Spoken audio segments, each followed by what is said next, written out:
Salut, c'est Alyosha. Bienvenue dans Vision.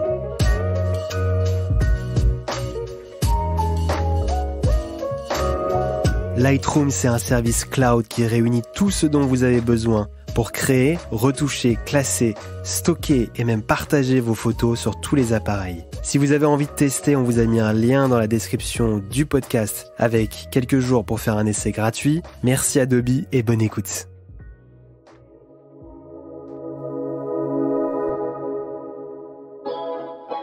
Alors c'est un portrait d'un garçon, un petit garçon, qui est contre un mur gris et il a une veste brillante, blanche avec des reflets argentés et dorés.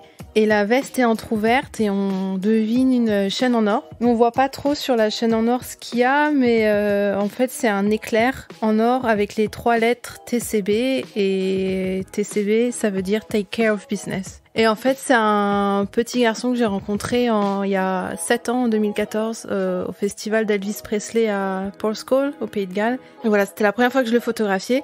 On le voit pas sur la photo, mais à gauche, il y a sa grand-mère, sa maman, à droite, il y a son grand-père.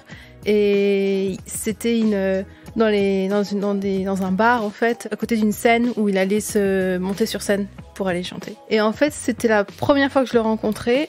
Et depuis ce jour-là, j'essaye de le photographier au moins une fois par an. Je l'ai suivi aux États-Unis, à Memphis. Il habite à côté de Liverpool et il est vraiment passionné par Elvis et sa maman l'encourage à faire des concours d'Elvis et voilà. Ça a été une rencontre assez forte qui m'a permis de commencer un travail sur lui et je pensais pas du tout que 7 ans plus tard, je serais toujours en contact avec sa maman et lui. Et maintenant, il a 14 ans et il chante toujours Elvis.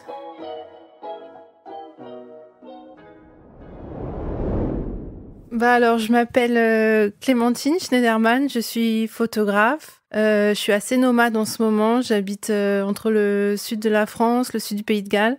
Et j'ai grandi dans la banlieue sud de Paris, à Clamart plus précisément. Clamart, c'est une ville assez tranquille, qui est connue pour son hôpital et la température du petit Clamart. Donc voilà.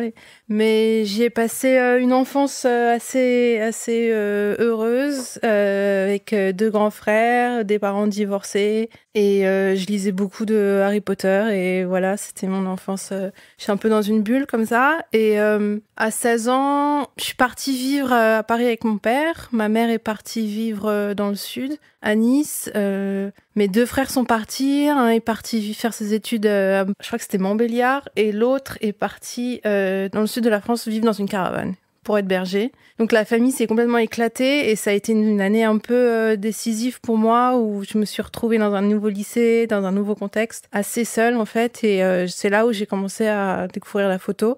Et voilà, j'avais un appareil photo tout le temps avec moi, il me suivait, c'était un peu mon seul ami quoi. J'avais une très bonne amie au lycée et voilà, et j'allais voir plein d'expos à Paris et voilà, mes parents sont pas du tout dans la photo. Pas du tout là-dedans. Mon père déteste prendre des photos. On n'avait jamais de photos de nous quand on était petits. Et donc, ça a été quelque chose qui est un peu venu par hasard. Après le bac, je savais pas du tout quoi faire. Tout le monde me disait, vas-y, va faire une école de commerce parce que j'étais en ES, option économique. Donc, c'était un peu J'étais allée voir une conseillère d'orientation qui m'avait dit que... Elle me demandait ce que j'aimais. Je lui disais, j'aime bien la photo. Elle me disait, mais il faut faire une école de commerce. Comme ça, après, tu pourras... t'auras une sécurité. Enfin, on me disait d'aller faire du droit et tout ça. Et je me voyais pas du tout, en fait. J'étais un peu perdue. Et on m'a parlé d'école de photo. Je savais pas du tout que ça existait. On m'a dit... Pour moi, c'était un peu Poudlard, en fait. Je me disais, un endroit magique où on va faire de la photo. Et du coup, on m'a parlé d'une école de photo en Suisse. À Vevey et j'ai postulé et j'ai été prise. Du coup, je suis partie à mes 17 ans, l'année de mes 18 et voilà, je suis partie 3 ans vivre en Suisse et j'ai appris plein de choses sur la photo. C'était une formation très très technique. J'avais des gros blocages au niveau scientifique et il y avait des cours très très techniques dans la chimie, physique, tout ça.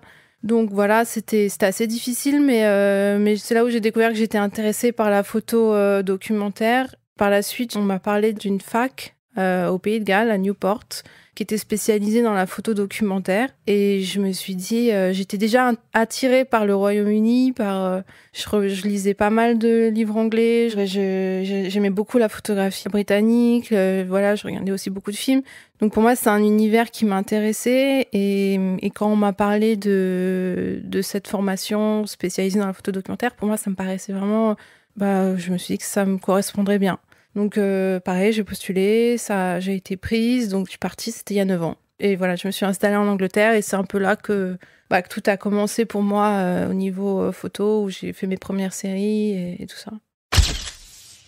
Quand j'étais petite, donc comme je disais, mes parents ne prenaient pas beaucoup de photos. Mon père oubliait tout le temps l'appareil photo avant de partir en vacances, donc on avait très peu de photos de nous. Mais ma grand-mère avait une obsession où chaque été, elle nous photographiait avec mes cousins au même endroit pour nous voir grandir en fait. Et donc elle a commencé en 92, j'avais 1 an. Et là, on est en 2020 et on le fait toujours en fait. Donc on a une dernière séance sur Zoom parce que c'était la première année, on pouvait pas se voir avec mes cousins. Et du coup, quand j'étais petite, je passais ma vie à regarder ses photos dans sa cuisine où chaque année, il y avait une photo de nous où on nous voyait grandir. Et je trouvais que c'était fascinant de voir que la photo pouvait vraiment, on pouvait archiver comme ça le temps comme ça qui passe sur les gens et je regardais nos coupes de cheveux qui changeaient, nos habits, je me disais et voilà, ça m'a toujours fascinée. Et à côté de ça, mon père qui est journaliste, il recevait quand j'étais petite beaucoup de journaux chez lui, de magazines, d'hebdomadaires, de mensuels, tout ça,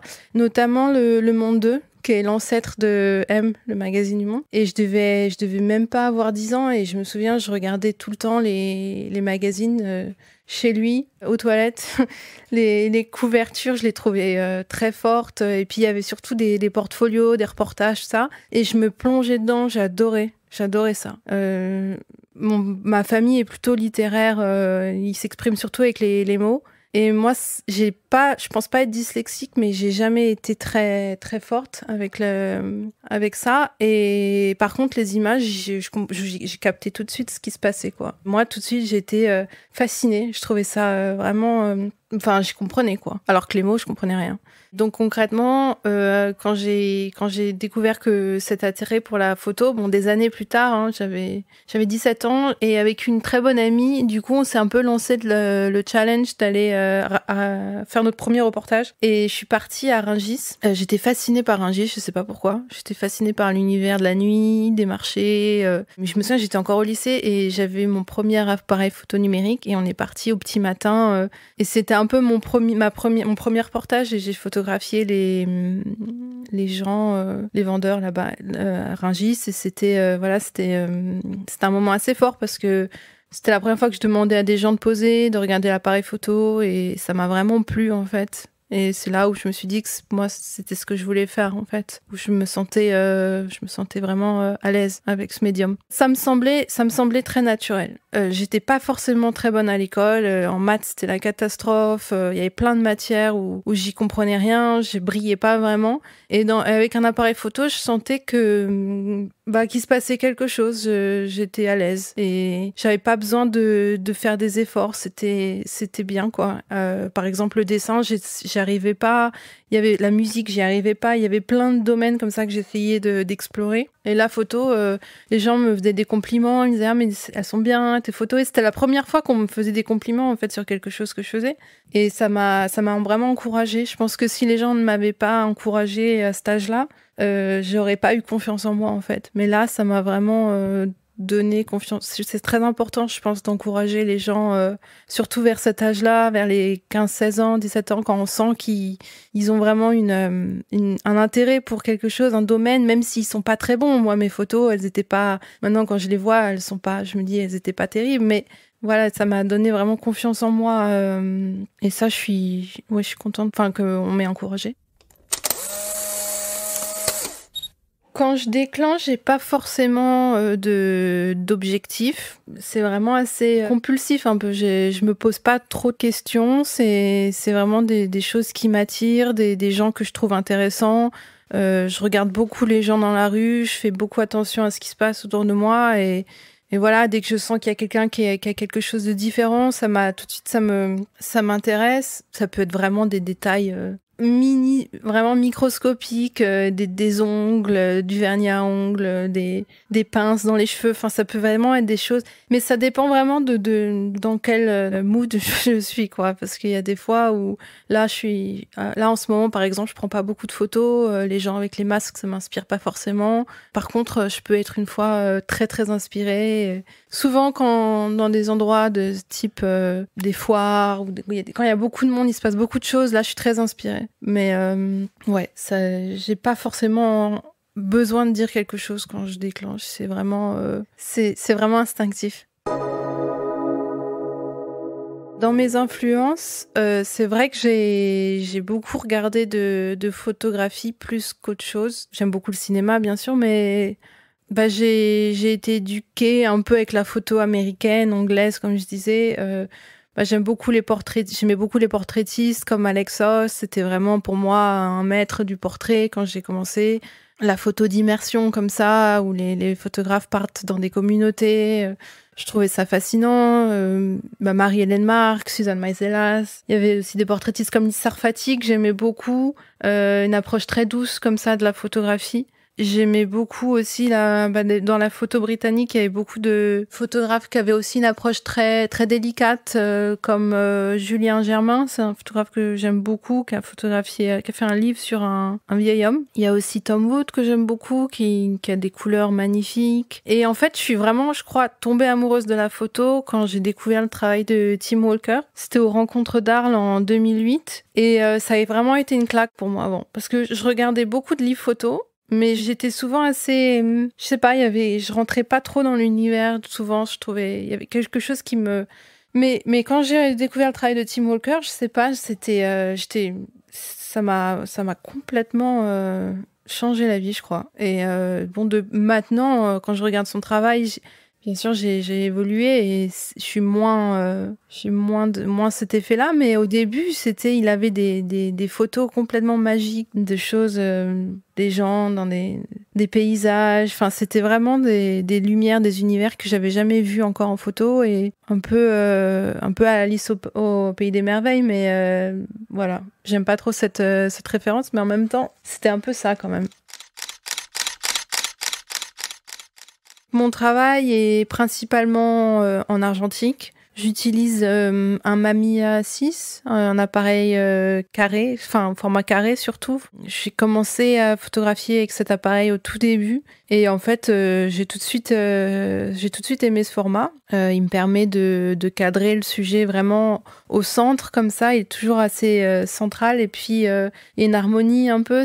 Pour moi c'est une manière assez naturelle de cadrer en fait le carré. Et j'aime plutôt la lumière naturelle, les couleurs plutôt assez pastel, je dirais.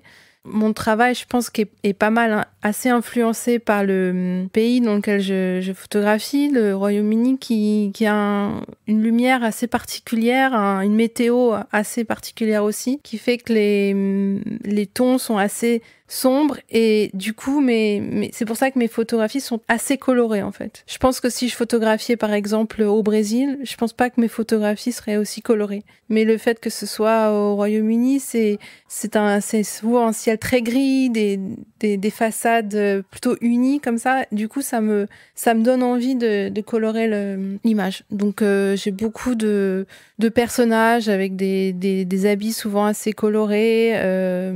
J'ai quelques détails. Je photographie beaucoup d'enfants, j'ai un peu une obsession pour les vieilles dames aussi. Je photographie dès que je voyage. Voilà, j'aime beaucoup les vieilles dames. Je photographie des hommes aussi. Je photographie des animaux, des chats. J'aime beaucoup les intérieurs. J'aime beaucoup photographier les intérieurs. J'aime beaucoup les salons, l'intimité. Je photographie assez peu d'interactions entre les gens. C'est souvent assez figé. Je suis pas très bonne à capter comme ça un instant, à voler une image. J'ai toujours très peur de m'imposer. J'aime bien que les gens soient conscients de mon appareil. J'aime pas trop voler un moment.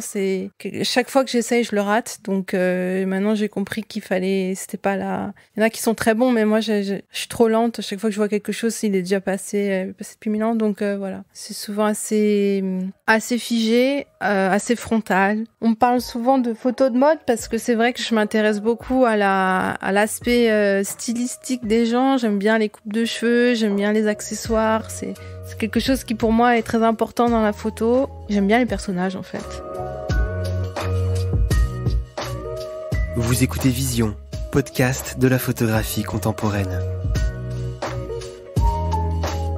La série I Call Her Lisa Marie a commencé en 2010 en Suisse, à Vevey. Il y avait, j'étais à l'école de photo et on nous avait demandé de photographier un groupe. Ça pouvait être n'importe quel groupe, un groupe de musique, un groupe de n'importe quoi. Et je sais pas pourquoi, j'ai tapé sur Google fan club par hasard. Et là, je suis tombée sur un fan club des fans d'Elvis roman. Et j'ai cliqué et j'ai vu cet univers parallèle que je n'avais pas du tout, je pensais pas du tout que ça existait. Et pour moi, la Suisse, c'était un pays quand même assez... J'imaginais pas cette fantaisie, en fait, qui pouvait exister. Et donc, je suis allée rencontrer j'ai contacté le directeur, le président du fan club, qui m'a mis en contact avec des membres. Et je les ai rencontrés et j'étais complètement, fascinée par leur univers. Je suis allée chez eux, ils me montraient leur collection. Et je me suis dit, waouh, finalement, Elvis, c'était toujours assez secondaire. C'était plus pour moi, le sujet, c'était ce dévouement, en fait, que je trouvais vraiment intéressant. Et donc, j'étais vraiment toute jeune photographe. J'avais pas encore trouvé mon style, je dirais, de photo. Mais voilà, je suis allée chez eux. Et ça a commencé un peu de là. Les photos, je les ai mises de côté. Je suis partie de Suisse pour l'Angleterre. Et pour moi, le projet c'était un projet d'école, en fait. Et en fait, en déménageant au Pays de Galles, on m'a parlé d'un festival de fans d'Elvis Presley à Porthcawl. Et je me suis dit, tiens, c'est marrant. C'est marrant que je pensais qu'ils étaient qu'en Suisse, en fait. Et j'y suis allée. Et là, j'ai été complètement... c'était le paradis pour moi. C'était tellement passionnant. Les gens étaient incroyables. Il y avait des concerts. C'était le cadre aussi en lui-même. C'était une station de vacances un peu vieillotte comme ça, avec des grandes roues et tout ça. Puis il y avait plein de familles et ils étaient tous... En fait, c'était des gens ils étaient déguisés, mais ils étaient pas... Pour moi, c'était vraiment des passionnés. C'était pas juste je mets des lunettes de soleil. Et c'était vraiment des gens où ça se sentait, c'était leur vie. Et ils voyageaient de toute l'Angleterre, du tout le Royaume-Uni pour se retrouver chaque année là-bas. Et c'est là où j'ai commencé à faire des portraits et voilà. Et je savais pas trop où le travail allait me mener. Et en fait, à l'époque, j'habitais à Newport, une petite ville, une ville assez importante au Pays de Galles, une ville très ouvrière. Et en fait, Elvis je me suis rendu compte qu'il était partout, en fait, là-bas. Je voyais les gens dans la rue, ils lui ressemblaient. Je voyais des hommes, ils avaient des rouflaquettes comme ça, du gel sur les cheveux. Et je les accostais comme ça dans la rue. Et je leur demandais s'ils aimaient Elvis, et souvent c'était donc je suis rentrée dans cet univers, j'ai rencontré pas mal de gens, il y avait beaucoup de concerts, je faisais beaucoup de concerts et là et c'est un peu parti de là. Après j'aurais très bien pu m'arrêter là, mais en fait j'ai toujours eu un peu la curiosité des États-Unis parce que quand j'étais petite, j'y allais beaucoup. Et voilà, ça m'intriguait de découvrir Memphis. Donc j'y suis allée en 2014 pour la première fois, sans vraiment trop savoir. J'avais rien organisé. Je suis vraiment allée en touriste avec mon appareil, c'est tout. Et je suis allée à Graceland faire des photos. Donc Graceland, c'était la maison de la villa énorme d'Elvis. Et j'ai fait quelques photos d'intérieur. Ça avait déjà été photographié beaucoup. William Eggleston, il avait fait un livre sur Graceland. Donc c'est vraiment bien documenté. Mais je trouvais ça intéressant de montrer l'aspect américain dans le travail sans trop m'attarder dessus, mais voilà, pour moi, c'était intéressant de montrer des deux côtés de l'Atlantique, ce qui se passait. Et voilà, et le livre, donc, le travail, il est un peu entre les deux, le Pays de Galles, les États-Unis, même si pour moi, le Pays de Galles, c'est vraiment le cœur du sujet. Je photographie beaucoup aussi d'intérieur, de maisons, j'allais chez les gens. Pour moi, en fait, l'aspect social était très important parce que, voilà, je montrais les concerts, ça, les gens qui dansent, mais c'était aussi pour moi, l'aspect social était important. Il y a un film qui m'a pas mal inspiré, il s'appelle The Last Elvis. En espagnol, c'est El Último Elvis, c'est un film argentin. Et en fait, on voit un ouvrier de Buenos Aires qui est fan d'Elvis et qui chante Elvis, qui fait des concerts un peu partout. Et c'est un film très triste. Et j'ai trouvé qu'en fait, c'est là où j'ai compris qu'il y avait un côté social assez fort dans le travail. Les fans d'Elvis, c'est pas forcément des gens qui viennent de milieux très aisés. On me dit souvent que les photos ont un côté nostalgique. Dans le travail, c'est vrai que j'ai pas forcément... je pense que c'est le contraste entre leur apparence, qui est en soi assez joyeuse, les costumes, et leur visage plutôt inexpressif, assez tourné vers l'intérieur. Et du coup, ça donne un côté assez nostalgique. Mais voilà, pour moi, ce travail est terminé. Je l'ai terminé en 2018. Je l'ai terminé avec l'histoire du petit garçon, Johnny B. Goode, qui pour moi était un peu la petite histoire dans la grande. Et voilà, je garde un très bon souvenir de ce travail. J'ai vraiment aimé rencontrer les gens. Ils m'ont vraiment laissé très généreux. Et voilà. Donc avec cette série en particulier, c'était des liens assez éphémères par rapport à d'autres séries où j'ai pu vraiment établir des liens pendant plusieurs années. Là, c'était souvent des gens que je rencontrais vraiment brièvement. Sauf ce petit garçon. Mais c'est des gens qui, en fait, le fait que je m'intéresse à Elvis, ils étaient souvent assez fiers de me montrer leur univers, leur collection. Et ça m'a ouvert beaucoup de portes comme ça. Je pense que si il y avait pas eu ce lien avec Elvis, je pense pas que j'aurais pu rentrer comme ça chez eux. Ça m'a vraiment, ils étaient vraiment heureux de montrer leur univers. Et en général, j'explique ma démarche. Je me présente, que ce soit dans la rue ou sur Facebook quand je contacte des gens, parce qu'il y a beaucoup de gens que je trouvais à l'époque sur Facebook. Je leur explique ma démarche, que je suis photographe et que les photos vont apparaître peut-être un jour dans un livre. À l'époque, je savais pas du tout si j'allais publier ou quoi. Donc, mais voilà, je fais pas signer de model release ou tout ça, je fais pas signer de ça, mais peut-être qu'avec du recul j'aurais dû, parce que finalement on sait jamais où les photos vont atterrir, mais non, j'ai pas d'autorisation particulière, c'est vraiment de la confiance. J'essaie le plus possible d'avoir des liens écrits pour pouvoir leur envoyer les tirages. Je fais toujours attention à dès que je peux envoyer un tirage. Moi, c'est important et voilà. Alors, j'ai été invitée au festival Images singulières de Sète en 2019. C'était une invitation de Gilles Favier. Et j'étais très heureuse de faire cette résidence. Pour moi, j'ai toujours adoré regarder les livres faits par les autres résidents. J'aimais beaucoup le travail de Anne Réharic, qui a fait un travail magnifique sur Sète en noir et blanc.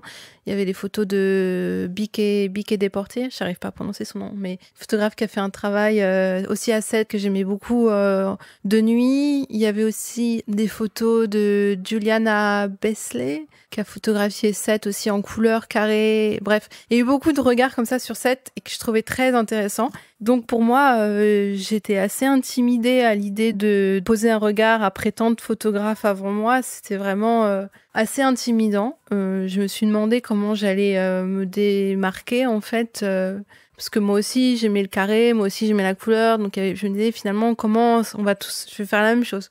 Je suis allée à Sète en repérage avant de commencer la résidence et en fait je me suis rendu compte que j'allais arriver en plein hiver et que tout allait être fermé, qu'il y aurait personne sur les plages et qu'il y aurait personne dans la rue et qu'il fallait absolument que je trouve un fil conducteur parce que sinon ça allait être compliqué. Sète l'hiver, c'est quand même pas pareil que Sète au mois d'août. Donc en fait, en arrivant à Sète, je me suis rendu compte que le visage de Georges Brassens était quand même assez présent. c'est sa ville natale. Et bon, il y a eu beaucoup d'artistes qui sont venus à Sète. Il y a eu Agnès Varda. Mais Brassens, c'est vraiment la fierté de la ville. Donc, je me suis dit, tiens, c'est marrant que le Brassens n'ait pas plus été photographié par les photographes avant moi.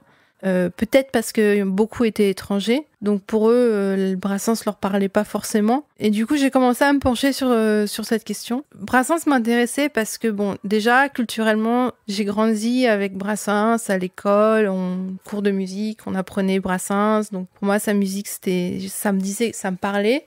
Et puis, je me suis dit, visuellement, ça va être un challenge parce que par rapport à Elvis, qui est une icône tellement colorée, tellement...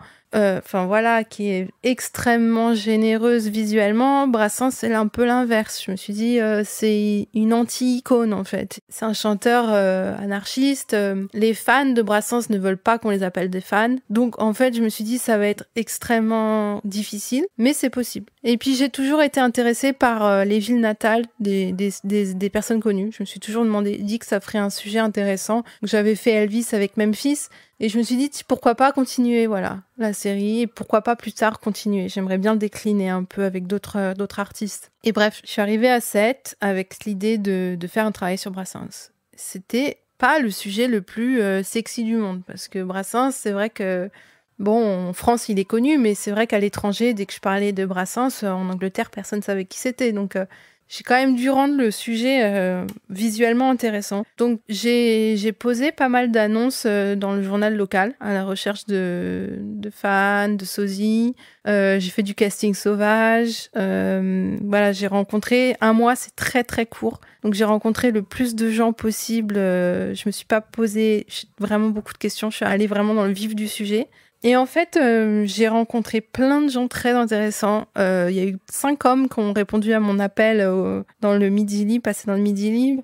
Et c'était génial. Ils avaient tous un look différent. Ils ressemblaient tous à Brassens d'une manière différente. C'était vraiment assez fascinant. Il y a un monsieur que j'ai rencontré via l'espace Brassens, via un musée dédié à Brassens à Sète, qui m'ont présenté un monsieur. Alors, je suis allée chez lui. Il habite juste à côté du cimetière où est enterré Brassens.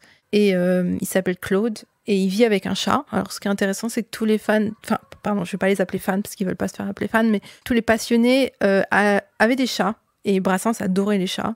Donc, c'est pour ça qu'il y a beaucoup de chats dans le travail. Et bref, je suis allée chez ce monsieur et il y avait du Brassens partout. Il avait des classeurs remplis de Brassens. Il avait une correspondance épistolaire avec Brassens à l'époque où il s'envoyait des cartes postales. Donc, il m'a montré toutes les cartes postales. C'est un homme très, très gentil qui m'a beaucoup touchée. Il avait des pipes partout. Il imitait sans le vouloir, en fait. Il fumait la pipe, il avait une moustache, des chats. Mais il se disait pas du tout, voilà, pour lui, c'était juste, toute sa vie, c'était ça. Et voilà, je suis allée lui rendre visite plusieurs fois et il m'a beaucoup touchée. Donc j'ai une photo de lui dans le livre, j'ai une lettre qu'il m'a écrite où il me parle de Brassens. Aussi, je l'ai mise à la fin dans le livre.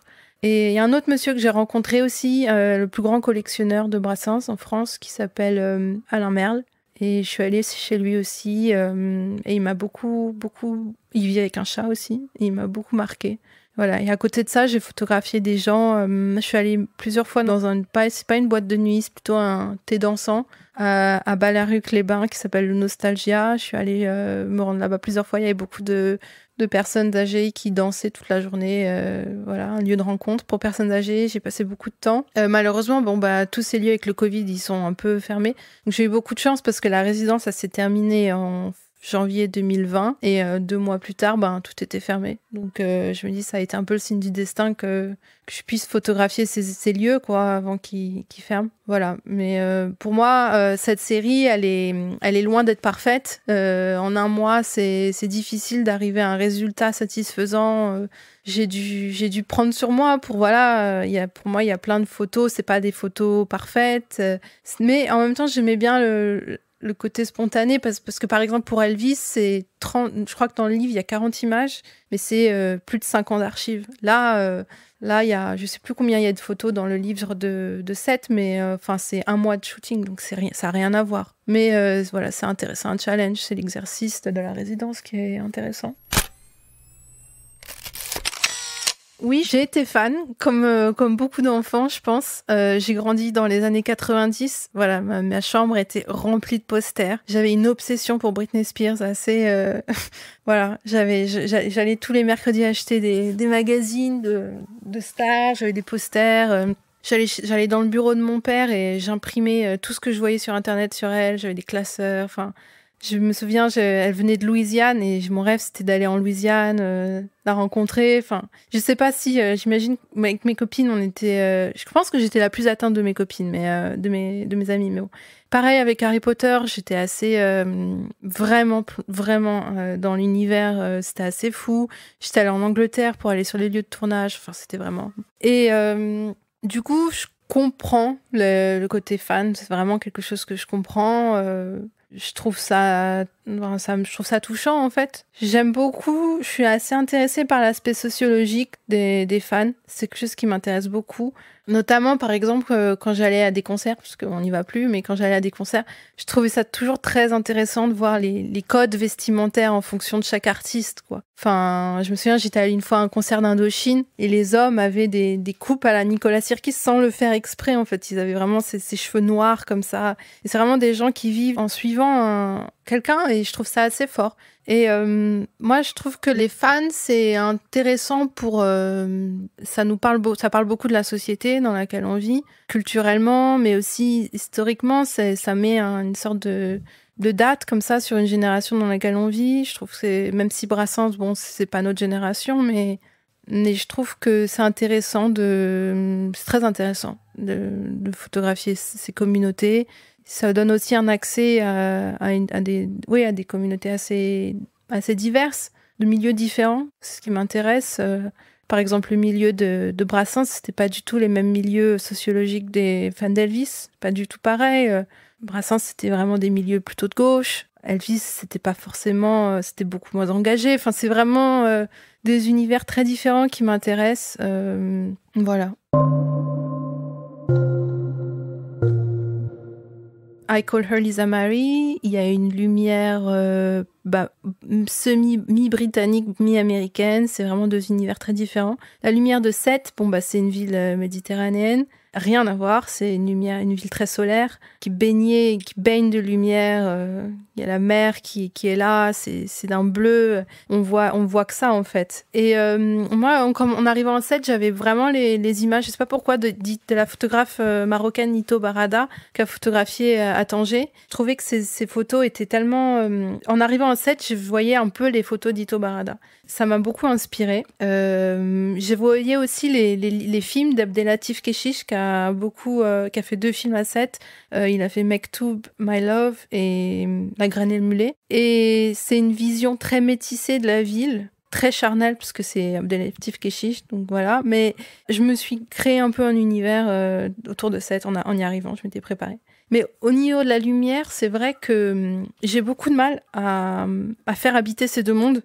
Je passe beaucoup de temps dans le sud. Ma mère vit à Nice, donc je passe peut-être 2 à 3 mois par an dans le sud. Je prends beaucoup de photos dans le sud. Mais je les montre pas forcément parce que j'ai du mal à faire habiter ces deux univers. Pour moi, l'univers anglo-saxon n'a rien à voir avec cet univers du méditerranéen. Et j'ai l'impression qu'ils sont un peu en contradiction les uns avec les autres. Et j'ai l'impression que je suis 2 photographes différentes parfois. C'est vraiment 2 signatures différentes.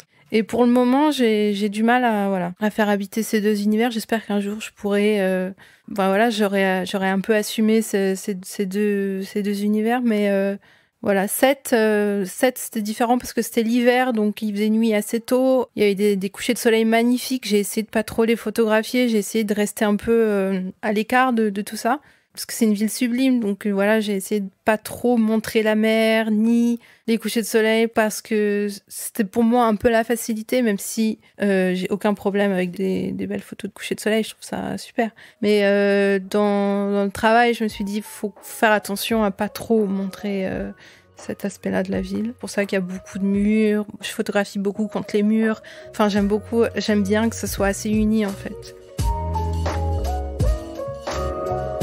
Vous écoutez Vision. Suivez-nous sur Instagram pour plus de news et de photos. Actuellement, je travaille toujours sur une série en cours que j'ai commencé il y a un moment, et en 2015, avec Charlotte James, qui est une directrice artistique du Pays de Galles. Et en fait, ce projet qui s'appelle It's Called Fashion en gallois, donc j'arrive pas trop à le prononcer, mais voilà, c'est 2FASIWN. Ça a commencé en 2015. À l'époque, je vivais à Newport et j'ai terminé mes études et on m'a proposé de faire une résidence dans les vallées galloises. Alors les vallées galloises, pour expliquer aux Français qui n'auraient pas eu l'occasion de visiter cet endroit magnifique, c'est un endroit au-dessus de Cardiff, une région plutôt montagneuse, où en fait il y avait énormément de mines là-bas. C'était une région très minière, et dans les années 80 a été, toute l'industrie est partie. J'aime pas trop rentrer dans les clichés de dire c'est une ville très pauvre, machin, parce que pour moi j'aime pas trop mettre l'accent sur la situation économique de cette région. Je veux pas qu'elle se définisse que sur ce point de vue économique, mais c'est vrai que c'est important de le mentionner pour parler de ce projet. Donc il y a un taux de chômage très élevé. Mais donc je suis partie vivre là-bas en 2015. C'était une résidence de 3 mois. Et en fait, j'ai fini par y vivre plus de 2 ans. Et à l'époque, je photographiais beaucoup dans la rue, je cherchais des idées comme ça. C'était une résidence de 3 mois, c'était très rapide. J'allais à beaucoup d'événements. Ouais, j'ai pris beaucoup de photos, mais je trouvais que les images, il manquait quelque chose aux images. Je les trouvais assez classique en fait. Et je trouvais qu'elle répétait un peu le côté misérabiliste que je voyais beaucoup sur cette région, ça m'énervait un peu. Je me disais, il manque quelque chose. Il manquait une touche un peu magique, voilà. Il manquait quelque chose comme ça. Donc au même moment, signe du destin, je reçois un email d'un magazine de mode qui me propose de faire une collaboration. Et moi, à l'époque, la mode, c'était vraiment genre Elle Magazine, quoi, les trucs où on voyait des mannequins d'1m90, maigres et aux Bahamas, quoi. C'était ça la mode. Donc pour moi, je me disais, bon, tiens, c'est un peu bizarre qu'il me demande à moi, parce que je voyais pas trop le lien. Mais ils m'ont présenté une styliste. Enfin, à l'époque, elle était styliste. Maintenant, elle est directrice artistique, qui s'appelle Charlotte James. Et je suis allée lui rendre visite. Elle habitait à Londres à l'époque. Et je lui ai dit, je fais cette résidence, je me suis présentée et elle m'a dit qu'elle elle était très intéressée par la photographie documentaire. C'était vraiment quelque chose c'était vraiment ce qui l'intéressait plus que la mode. Elle était à l'époque en train de faire un travail avec un autre photographe dans sa ville natale qui s'appelle Merthyr Tydfil. Oui, désolée, ma prononciation galloise n'est pas là très... Mais vous pouvez trouver sur Google. Et voilà, elle faisait ce travail avec ce photographe et elle avait envie de continuer à travailler avec des photographes documentaires de manière à trouver des nouvelles représentations de sa ville qu'elle trouvait elle aussi qui était plutôt mal représentée dans les médias. C'est parti de là. Elle est venue dans ma ville. J'habitais dans une petite ville qui s'appelait Abertillery, une toute petite ville galloise. Et elle est venue un jour avec des milliers d'habits, des milliers de costumes. Et j'étais rentrée en contact avec un groupe d'enfants. Et en fait, on a passé la journée, à les déguiser. Moi, je les ai photographiés dans la rue et tout ça. Et je savais pas trop ce que je faisais. Pour moi, c'était de la photo. On s'amusait, quoi. Et en fait, je trouvais que les photos avaient un truc assez particulier. Je me suis dit, tiens, il se passe quelque chose quand même. Du coup, à cette époque, j'ai continué à photographier dans la région. Et à cette époque, j'ai gagné le prix Laika, Oscar Barnack, le Newcomer Award, avec cette série. Et pour moi, je m'y attendais pas du tout, parce que c'était vraiment une série j'avais à peine entamée. Et ça m'a pas mal encouragée. Je me suis dit, tiens, il se passe peut-être quelque chose. Et avec Charlotte, en fait, Charlotte est revenue vivre au Pays de Galles. Elle a quitté Londres. Elle se sentait plus de travailler en tant que styliste. C'était plus ce qui l'intéressait vraiment. Elle s'est dit, j'avais vraiment envie de rentrer chez moi et m'investir dans ce travail. Donc on a travaillé ensemble pendant 2 ans. On continuait. On est revenu avec les mêmes enfants. Et en fait, ce qui s'est passé, c'est que Charlotte a eu l'idée d'organiser des ateliers. Elle se dit, c'est pas assez, en fait, de les habiller comme ça. Qu'est-ce que nous, on leur donne en retour, en fait? Donc, elle s'est dit, on va faire des workshops où les enfants, avant chaque séance, ils travaillent leurs vêtements. Et donc, il y avait des machines à coudre, des trucs où même moi, je sais pas du tout utiliser une machine à coudre, mais c'est elle qui vraiment vraiment été là avec eux, à leur montrer comment l'utiliser. Et on a acheté plein d'habits. L'idée, c'était pas d'avoir des habits chers, quoi. C'était d'avoir des habits de seconde main qui soient vraiment fantastiques, où on puisse s'amuser, quoi. Donc, on a fait ça pendant 2 ans. On a travaillé avec 2 groupes dans 2 villes différentes. Chaque shoot avait une couleur différente où on harmonisait comme ça tous les enfants avec la même couleur. L'idée, c'était vraiment de faire toutes les couleurs. On n'a pas eu le temps pour le moment de toutes les faire, mais on en a fait au moins 10. Et à chaque fois, on les photographiait dans des endroits différents, que ce soit dans les paysages ou dans leur rue. On a fait dans des social clubs, enfin des espèces de pubs, quoi, où ils se retrouvent, enfin où les parents se retrouvent. Enfin voilà, on a fait plein d'endroits, on les a déclinés. On travaillait avec des moyens très limités. Moi, j'avais une bourse d'études parce que je faisais une thèse en même moment, une thèse à l'université de Cardiff, qui m'a financée pendant quelques années. Enfin, j'ai eu une bourse, donc ça m'a permis de vraiment faire que ça. Charlotte, elle travaillait dans un magasin de vêtements à côté, donc vraiment on n'avait pas beaucoup on a adoré faire ça. Et voilà. Et pour nous, c'était vraiment les gens, quand ils voient les photos, ils parlent de mode, mais pour moi, je comprends l'aspect mode mais c'est pas des marques, quoi. C'est pas du Gucci Pour nous, le but, c'était vraiment de créer un engagement avec les enfants, une collaboration, une participation, que ce soit pas juste, voilà, on arrive, on prend des photos et on part, quoi. C'est vrai qu'il se passe vraiment un lien avec eux. Donc, on a exposé la série pour la première fois en 2019 à la Fondation Martin Parr à Bristol. Et on est toujours, en fait, depuis ce jour, on continue à travailler avec ces enfants. Bon, maintenant, ils sont ados. Donc ça a vraiment changé. Puis il y a eu le Covid entre-temps, donc ça fait 1 an qu'on n'a pas pu travailler sur cette série. Mais on aimerait que ça grandisse, en fait. On aimerait travailler, collaborer avec d'autres gens aussi, d'autres artistes. Voilà, que ça devienne un peu, que ça grandisse. On a fait l'exposition à la Fondation Martin Parr à Bristol. En fait, moi, à l'époque, j'ai cherché un lieu d'exposition parce que j'avais ma thèse et je voulais chercher un lieu pour exposer ce travail parce que c'était dans le cadre académique. Donc, j'ai contacté Martin Parr directement. Il y a son adresse email sur son site. On peut le contacter directement. Et je lui ai montré le travail. Je lui ai envoyé un PDF. Et puis, il était pas très chaud. Enfin, il me disait, ouais, je sais plus, il m'a répondu, c'est pas mal, mais reviens plus tard. Donc, j'ai laissé 1 an passer. J'ai continué à travailler avec Charlotte sans trop y penser. Et en fait, c'est par hasard, Le Monde m'a envoyé faire son portrait un jour à la Fondation. Je suis partie faire un reportage. Elle venait d'ouvrir, en fait. Ils m'ont envoyé faire un reportage sur l'ouverture de la Fondation. Et Martin Parr, il me dit, ouais, t'es qui? Tu fais quoi? Et je lui dis, je vous avais envoyé un mail il y a 1 an, on vous a envoyé la série et tout. Il me dit, ah oui, let's do a show. Et j'ai pas trop compris. Et il m'a dit, voilà, ouais, c'est cool, tu peux faire une expo. Donc ça s'est passé comme ça. Il a vraiment aimé la série, il nous a bien aidés. Faire l'expo là-bas, c'était bien parce que du coup, on n'était pas très loin du Pays de Galles, on était juste à côté. On était à 1 demi-heure en voiture, même pas. Donc le soir du vernissage, il y a tous les enfants qui sont venus avec leurs parents, c'était super. Ça nous a permis vraiment de partager le travail avec la famille. C'était vraiment, il y a eu beaucoup de monde qui sont venus ce soir-là, c'était vraiment super.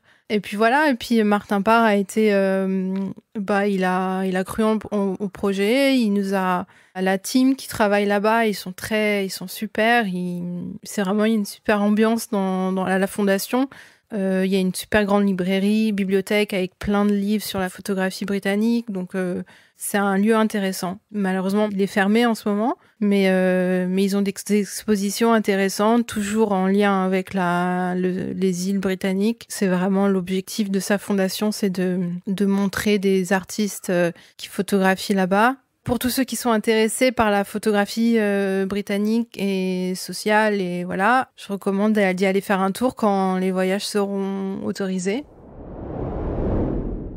Pour moi, donc comme je disais, la mode, c'était assez déconnecté du réel. C'était vraiment, bon, j'aimais bien Tim Walker, mais voilà, la mode, c'était vraiment, pour moi, la mode, c'était glamour, en fait. Et il y avait, à l'époque, quand j'ai commencé, il y avait quelques photographes qui mélangeaient le documentaire, la mode. Enfin, je pense à Jamie Hawksworth, qui a un travail que j'aimais beaucoup, où il allait photographier des enfants aussi, les habiller. Enfin, ça se faisait, mais j'en étais pas plus consciente. Et voilà, et j'ai commencé à voir qu'en fait, il y avait vraiment une pratique de la mode qui était beaucoup plus ancrée dans le réel, et ça m'a intéressée.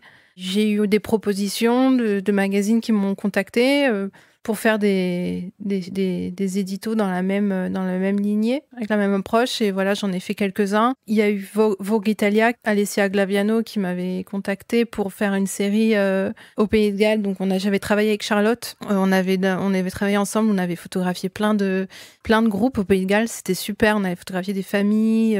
C'était pour Gucci. Donc c'était que des habits Gucci, mais on s'était vraiment amusé en fait à faire ça. C'était vraiment génial. J'ai fait aussi des éditos plus mode avec des vrais mannequins, avec une styliste qui s'appelle Jane Howe. J'ai fait ça pour le magazine Self Service et Vogue Italia. Et puis voilà, j'ai fait récemment une série à Dunkerque, au carnaval de Dunkerque, avec une autre styliste. Et ça, c'était plus du casting sauvage avec des jeunes du coin. C'est vraiment, je trouve que la mode apporte beaucoup de liberté. Elle permet de vraiment créativement s'amuser en fait. Ça permet de créer des images sans trop se prendre la tête. Visuellement, j'aime beaucoup. Moi, je regarde beaucoup de magazines. C'est un univers qui me parle. J'alterne souvent les photos au flash avec les photos en lumière naturelle. Pour moi, le flash, c'est un peu une rupture avec... je trouve que ça apporte beaucoup dans la narration. Je trouve que la lumière naturelle, parfois, a tendance à être trop belle. Et le flash permet de rompre avec cette douceur. Et je trouve que dans la narration, c'est intéressant. Ça apporte vraiment quelque chose. Bon, aussi pour les intérieurs, c'est vrai que c'est difficile de photographier les intérieurs en lumière naturelle. Bon, on peut, mais je suis pas fan du trépied. Donc, pour moi, le flash, ça me permet vraiment de photographier.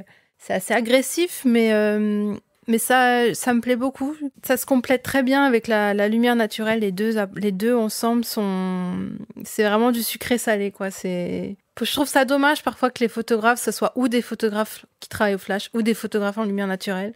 Les styles s'allient pas plus en fait. C'est comme les photographes qui travaillent que en couleur ou que en noir et blanc, et j'aime bien moi je photographie surtout en couleur, mais j'aimerais bien dans le futur travailler plus en noir et blanc et mélanger vraiment les styles, voilà, les formats, les styles. Je trouve que c'est intéressant que ce soit vraiment le plus vivant possible dans la photo. Je trouve que pour ceux qui travaillent, je sais pas, qui tirent eux-mêmes leurs tirages ou leurs photos, ou ceux qui travaillent avec des photos, des appareils photos numériques. Enfin, il y a vraiment pas, j'ai pas du tout de problème avec mélanger tout ça. Je trouve que le flash est assez cru. C'est beaucoup moins flatteur que la lumière naturelle. C'est beaucoup plus dur. Naturellement, je vais vers la lumière naturelle, c'est vrai.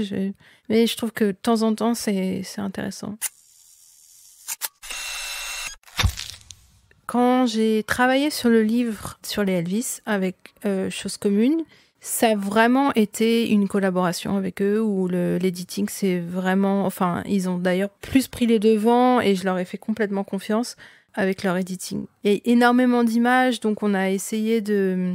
J'ai essayé de pas montrer les mêmes personnes plus de 2 fois. J'ai essayé que chaque portrait, chaque personne, par exemple, parfois ça m'est arrivé d'avoir une bonne photo de la même personne plus d'une fois, mais je me suis donné un peu cette rigueur de toujours avoir eu la personne une fois. Et des contraintes comme ça, c'est assez rigoureux.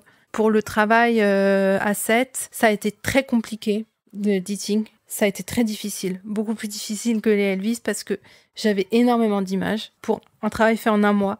Il y avait des photos qui partaient un peu dans tous les sens. J'avais beaucoup de paysages comme ça, beaucoup de gens que j'avais photographiés dans la rue qui n'avaient aucun rapport avec Brassens. Et je ne savais pas du tout comment les intégrer au projet, en fait. Et Christian Cojol a été impliqué dans l'editing. Il y a aussi les éditeurs du Bec en l'air et Gilles Favier. Enfin, tout le monde a fait partie on a tous fait partie de l'editing. Et on a vraiment joué avec tout le matériel, à raconter une histoire sans être trop littéral. Enfin, c'est toujours ça, quoi. Parce que quand on s'intéresse à Elvis ou à Brassens, c'est comment raconter l'histoire sans être trop tombé dans l'évidence, en raconter le moins possible.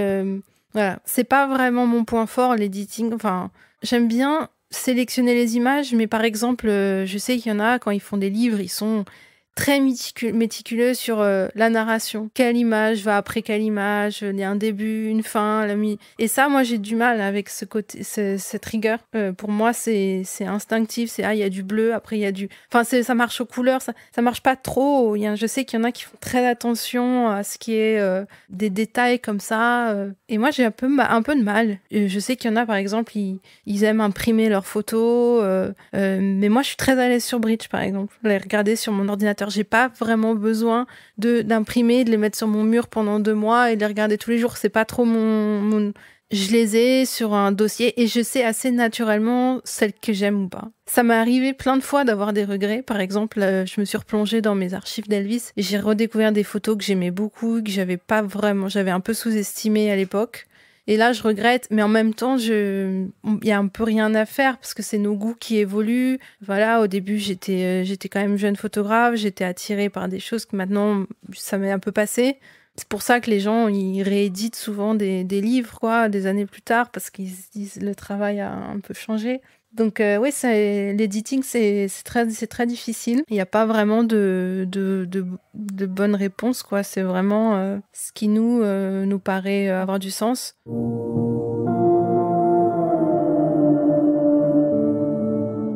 Pour moi, le futur de la photographie, je pourrais absolument pas dire ce qui va se passer.